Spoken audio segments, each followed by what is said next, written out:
আজকের ভিডিওটা একটু এক্সক্লুসিভ ভিডিও, সেটা হচ্ছে জামাত ইসলাম যদি ক্ষমতায় আসে দেশে কি কি ঘটতে পারে। এর আগের ভিডিওতে আমি দেখিয়েছিলাম যে আওয়ামী লীগ যদি ক্ষমতায় আসে দেশে কি কি ঘটবে, বিএনপি যদি ক্ষমতায় আসে তাহলে দেশে কি কি ঘটবে। আজকের ভিডিওতে দেখাবো যে জামাত ইসলাম যদি ক্ষমতায় আসে তাহলে দেশে কি কি ঘটতে পারে।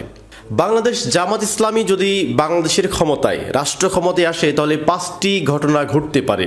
অসংখ্য ঘটনা ঘটবে, তার মধ্যে 5টি আমি উল্লেখ করব। এক নম্বরে যে ঘটনাটা ঘটবে সেটা হচ্ছে এদেশের দুর্নীতির যে পার্সেন্টেজ এটা অনেক কমে যাবে। জামাত ইসলামের যে দুর্নীতির যে পার্সেন্টেজ অধিকাংশই কমে যাবে, অনেকাংশে। এখন একটা বিষয় বলি যে জামাত ইসলাম যে একেবারেই ধোয়া তুলসী পাতা তা কিন্তু নয়। আমি এর আগের একটা ভিডিও বানিয়েছিলাম যে জামাত ইসলাম হচ্ছে মন্দের ভালো। তো অন্যান্য দল যদি 100% দুর্নীতি করে সেক্ষেত্রে জামাত ইসলামের মধ্যে দুর্নীতি থাকতে পারে 10%। তারপরও 90% দেশের সম্পদ দেশেই থাকবে, জনগণের সম্পদ লুট হবে না, জনগণ তার প্রাপ্য অধিকার ফিরে পাবে যদি জামাত ইসলাম বাংলাদেশের রাষ্ট্র ক্ষমতায় আসতে পারে। এরপর 2 নাম্বার যে ঘটনাটা ঘটতে পারে জামাত ইসলাম ক্ষমতায় আসলে পারে সেটা হচ্ছে ফ্রিডম অফ স্পিচ। এই যে বাক স্বাধীনতা এইটা বহাল থাকবে বা আপনি আপনার ইচ্ছা মতো কথা বলতে পারবেন। আমরা বিগত সময় দেখেছি যে কোনো একটা বিষয় নিয়ে যদি আমরা কথা বলতাম বা কেউ কথা বলতো সে অ্যারেস্ট হতো, কিংবা কোনো আপনার রাজনৈতিক সংগঠনের লোকজন এসে তাকে মারধর করতো, তাকে ডিবি তুলে নিয়ে যেত, ইত্যাদি ইত্যাদি। তো জামাত ইসলামের ক্ষেত্রে এই বিষয়টা একেবারে আমরা গ্যারান্টি দিয়ে বলতে পারি যে আপনার যে বাক স্বাধীনতা এইটা একেবারেই অব্যাহত থাকবে বা একেবারেই আপনি স্বাধীনতা পাবেন। দেখেন, আমি অনেক দল আছে বাংলাদেশে পলিটিক্যাল পার্টি, আমি আওয়ামী লীগকে নিয়ে ওইভাবে সমালোচনা করতে পারি নাই, বিএনপিকে নিয়েও কিন্তু পারি না, কিন্তু জামাতের ক্ষেত্রে মন খুলে সমালোচনা করতে পারি, একেবারে প্রাণ খুলে মন খুলে সমালোচনা করতে পারি। অর্থাৎ এতটুকু বিশ্বাস আমার আছে, বন্যের আছে যে জামাতকে নিয়ে যদি আপনি সমালোচনা করেন জামাত আপনাকে কিছুই বলবে না।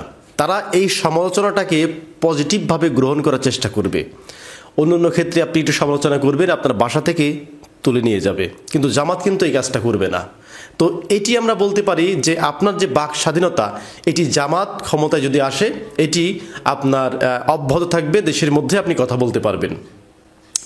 এরপর বাংলাদেশ জামাত ইসলামী যদি ক্ষমতায় আসে 3 নাম্বার যে ঘটনাটা ঘটতে পারে সেটা হচ্ছে এই দেশের সংখ্যালঘুরা নিরাপদে থাকবে। কারণ কি, দেখেন, অনেক পলিটিক্যাল পার্টি বাংলাদেশে যারা ছিল বা আছে তারা কি করে জানেন, যে এই যে হিন্দুদের মন্দির ভেঙে অন্যান্য রাজনৈতিকভাবে চালিয়ে দেয় বা এটাকে পলিটিক্যাল ইস্যু তৈরি করে যে হিন্দুদের মন্দিরে আক্রমণ, হিন্দুদের মন্দিরকে পুড়িয়ে দেওয়া হয়েছে। তো জামাত ইসলাম অন্ততপক্ষে এইটুকু তাদের মানবতা আছে যে অন্ততপক্ষে তারা এই সংখ্যালঘুদেরকে নিয়ে কোনো ট্রাম্প কার্ড খেলবে না। জামাত ইসলাম অতীতে কখনো সংখ্যালঘুদেরকে নিয়ে কোনো ট্রাম্প কার্ড খেলে নাই, কোনো ব্যবসা করে নাই। বর্তমানেও জামাত ইসলামের কোনো অ্যাক্টিভিটিতে খুঁজে পাওয়া যায় না যে জামাত ইসলাম হিন্দুদেরকে নিয়ে একটি অপরাজনীতি করার চেষ্টা করতেছে বা সংখ্যালঘুদেরকে নিয়ে একটা ষড়যন্ত্র করার চেষ্টা করতেছে, নাই। তাহলে যে দলটার অতীত কোনো রেকর্ড নাই, সংখ্যালঘুদেরকে নিয়ে ট্রাম্প কার্ড খেলার বর্তমান কোনো রেকর্ড নাই, ভবিষ্যতে কোনো রেকর্ড থাকবে না, বরঞ্চ আরও নিরাপত্তা দিবে সংখ্যালঘুদেরকে জামাত, এইটুকু নিশ্চয়তা আমরা দিতে পারি। এরপর 4 নাম্বার যে ঘটনাটা ঘটতে পারে জামাত ইসলাম যদি ক্ষমতায় আসে সেটা হচ্ছে ধর্মীয় বিষয়ের উপরে কড়াকড়ি অবস্থান। কেমন, যে রোজার মাসে হোটেল বন্ধ করতে হবে বাধ্যতামূলক, ধর্মীয় যে ইস্যুগুলো আছে। এরপর নারীরা বাইরে যদি বের হতে হয় অবশ্যই শালীন পোশাক পরে কিন্তু বের হতে হবে। যদিও আমরা যদি এটা ধর্মীয় দিক থেকে গ্রহণ করি তাহলে কিন্তু এটা পজিটিভ। এখন আপনি যদি এটা সেকুলার দিক থেকে গ্রহণ করেন বা ধর্ম নিরপেক্ষতার দিক থেকে বিচার করেন তাহলে পারে এটা অযৌক্তিক। এইটা দুইটারই ভালো দিক। যদি ধর্মীয় দিক থেকে দেখেন যে তাহলে পারে হোটেল বন্ধ করা যৌক্তিক, নারীরা শালীন পোশাক ছাড়া বের হতে পারবে না, এটিও যৌক্তিক। কিন্তু আপনি যদি এটা ধর্ম নিরপেক্ষতার চোখে দেখেন তাহলে পারে এটি হতে পারে অযৌক্তিক। তবে এটি কিন্তু ঘটবে, অর্থাৎ ধর্মীয় ক্ষেত্রে জামাতের অবস্থান কিন্তু থাকবে কড়াকড়ি। এরপর সর্বশেষ 5 নম্বরে জামাত ইসলাম যদি ক্ষমতায় আসে বাংলাদেশে তাহলে 5 নম্বর যে ঘটনাটা ঘটবে সেটা হচ্ছে এই দেশের নারীদের স্বাধীনতা কিছুটা কমে যাবে। এখন অনেকেই আমার সাথে বলতে পারেন যে ভাই 4 নাম্বার পয়েন্ট পর্যন্ত আপনার সাথে একমত, এখন এই লাস্টের পয়েন্টের সাথে আপনার সাথে দ্বিমত পোষণ করতেছি, কারণ জামাত কখনো নারীদের স্বাধীনতা খর্ব করবে না। জামাত ইসলামের কোনো লোক তো করবে না।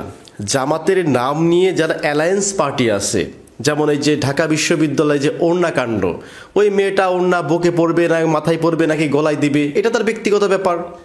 তো তিনি আগ বাড়িয়ে তাকে কি করলো, হেনস্থা করলো।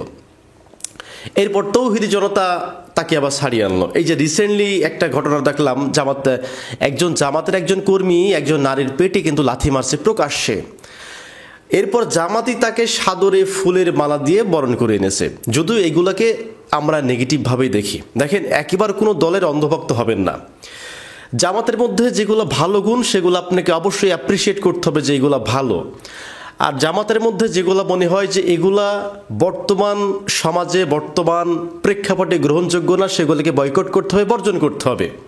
তো সেই দৃষ্টিকোণ থেকে বলতেছি যে জামাত যদি এখন যে অবস্থান ধরে আছে, এই অবস্থানটা যদি তারা ধরে থাকে এবং তারা যদি পরবর্তী সময়ে রাষ্ট্র ক্ষমতায় যেতে পারে, তাহলে পরে এটি নিশ্চিত যে নারীদের যে স্বাধীনতা, এই স্বাধীনতা থাকবে না, কিছুটা খর্ব হতে পারে। তো প্রিয় দর্শক, আজকের ভিডিওতে যে 5টি পয়েন্ট তুলে ধরলাম যে জামাত যদি ক্ষমতায় আসে, এই 5টি পয়েন্ট বা এই 5টি ঘটনা বাংলাদেশে ঘটবে। এই ঘটনার প্রেক্ষাপটে যদি আপনাদের কোনো মন্তব্য থাকে তাহলে অবশ্যই কমেন্ট করে জানাবেন। ভালো থাকবেন, ধন্যবাদ সবাইকে।